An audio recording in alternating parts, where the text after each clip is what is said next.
Dalam nama Bapa dan Putra dan Roh Kudus. Amin. Allah yang Maha Kuasa, Engkau telah memberi kami sabdamu sebagai lampu penuntun langkah kami dan obor penyuluh jalan kami. Lewat Roh-Mu yang kudus, berikanlah kami telinga yang rela mendengarkan dan hati yang ingin tahu kehendak-Mu, supaya kami dapat menikmati sukacita dalam firman-Mu. Demi Kristus sabdamu yang hidup dan berkuasa bersama Dikau dan Roh Kudus, kini dan sepanjang segala masa. Amin.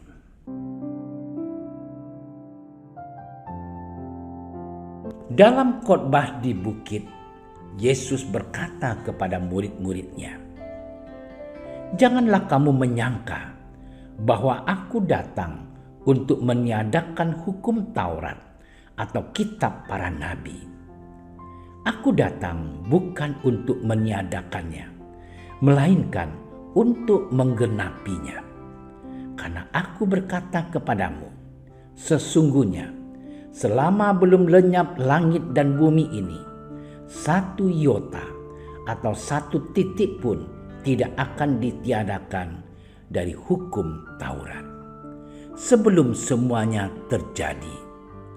Karena itu, siapa yang meniadakan salah satu perintah hukum Taurat, sekalipun yang paling kecil, dan mengajarkannya demikian kepada orang lain, ia akan menduduki tempat yang paling rendah di dalam kerajaan surga. Tetapi siapa yang melakukan dan mengajarkan segala perintah-perintah hukum Taurat, ia akan menduduki tempat yang tinggi di dalam kerajaan surga." Demikianlah sabda Tuhan.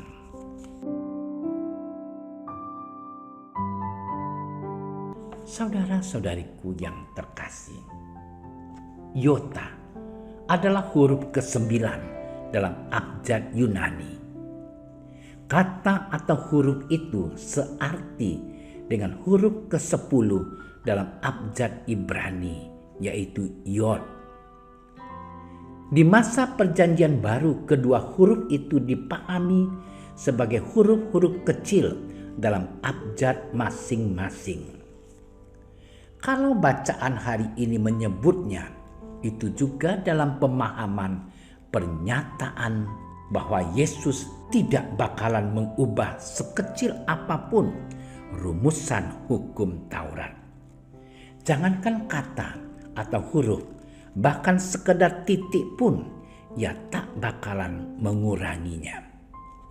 Sebenarnya, apa yang istimewa dari kata-kata Yesus itu? Bukankah para ahli Taurat dan kaum Farisi juga tidak pernah mengurangi hukum Taurat? Mereka tidak pernah membuat hukum Taurat menjadi kurus sebagai rumusan.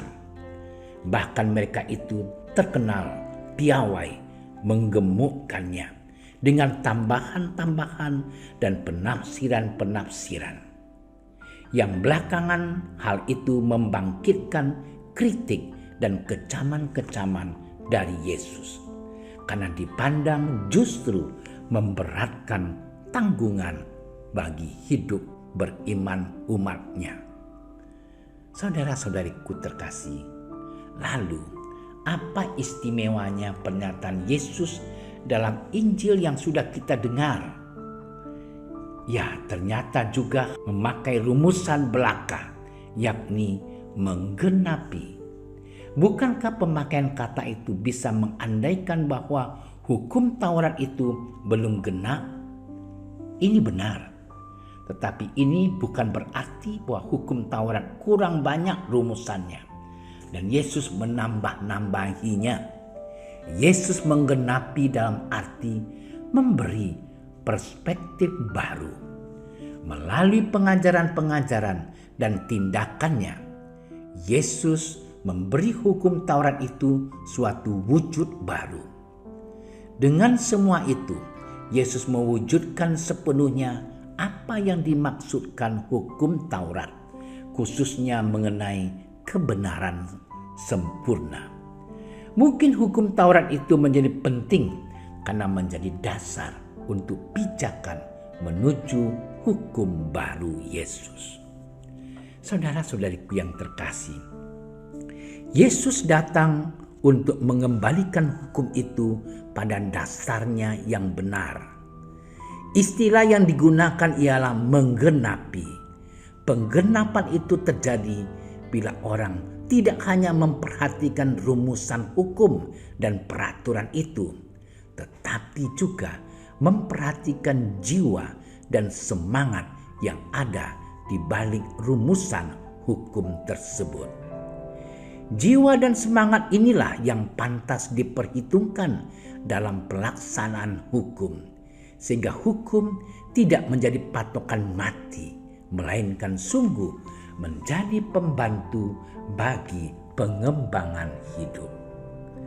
Saudara-saudariku yang terkasih, bagaimanakah semangat dan sikap kita terhadap peraturan lalu lintas dan kesepakatan dalam rumah tangga? Tata tertib hukum tentu tidak dimaksudkan agar murid-murid Yesus menjadi orang yang legalis asal taat hukum, melainkan orang yang disiplin. Artinya, mau belajar terus-menerus dengan semangat seorang murid sejati. Hukum berperan sebagai rambu-rambu agar murid berada dalam wilayah yang aman, dalam usaha memahami dan mendalami nilai kehidupan. Cinta Allah tetap lebih besar daripada tertib hukum. Tertib hukum sendiri tetap harus mencerminkan cinta Allah yang benar. Sudahkah kita pahami? Tuhan memberkati kita. Bapa yang terkasih, bantulah kami untuk mentaati hukum dengan semangat cinta. Semoga melalui ketaatan kami terhadap hukum, kami mampu membawa cinta kasih-Mu ke dalam hidup sesama kami. Bantulah kami semua ya Tuhan untuk membangun kehidupan bersama yang lebih bermutu. Doa ini kami sampaikan kepadamu dengan pengantaran Kristus Tuhan kami. Amin. Kami berdiri di hadapan-Mu, ya Roh Kudus, pada saat kami berkumpul di dalam nama-Mu. Bersama-Mu sendiri yang membimbing kami, membuat diri-Mu nyaman berdiam di hati kami. Ajarilah kami jalan yang harus kami tempuh dan bagaimana kami harus mengikuti jalan itu. Kami lemah dan berdosa. Jangan biarkan kami mendukung kekacauan. Jangan biarkan kebodohan menuntun kami ke jalan yang salah. Jangan pula keberpihakan mempengaruhi tindakan-tindakan kami. Kiranya kami menemukan di dalam Engkau kesatuan kami, agar kami boleh berjalan bersama menuju kehidupan abadi dan tidak menyimpang dari jalan kebenaran dan apa yang benar. Semua ini kami mohon kepadamu yang berkarya di setiap tempat dan waktu dalam persekutuan dengan Bapa dan Putra untuk selama-lamanya. Amin. Bapa kami yang ada di surga, dimuliakanlah namamu. Datanglah kerajaanmu. Jadilah kehendakmu di atas bumi seperti di dalam surga. Berilah kami rezeki pada hari ini, dan ampunilah kesalahan kami, seperti kami pun mengampuni yang bersalah kepada kami. Dan janganlah masukkan kami ke dalam percobaan, tetapi bebaskanlah kami dari yang jahat. Amin. Salam Maria, penuh rahmat, Tuhan sertamu. Terpujilah engkau di antara wanita, dan terpujilah buah tubuhmu Yesus. Santa Maria, Bunda Allah, doakanlah kami yang berdosa ini, sekarang dan waktu kami mati. Amin. Kemuliaan kepada Bapa dan Putra dan Roh Kudus, seperti pada permulaan, sekarang, selalu, dan sepanjang segala masa. Amin. Dalam nama Bapa dan Putra dan Roh Kudus. Amin. Terima kasih sudah menyaksikan renungan hari ini. Jangan lupa like, subscribe, dan aktifkan tombol loncengnya agar Anda yang pertama mendapatkan notifikasi updatean renungan harian dari Komsos Keuskupan Padang. Dan bagikan ke sosial media agar saudara-saudara kita dapat mendengarkan dan merenungkan firman Tuhan.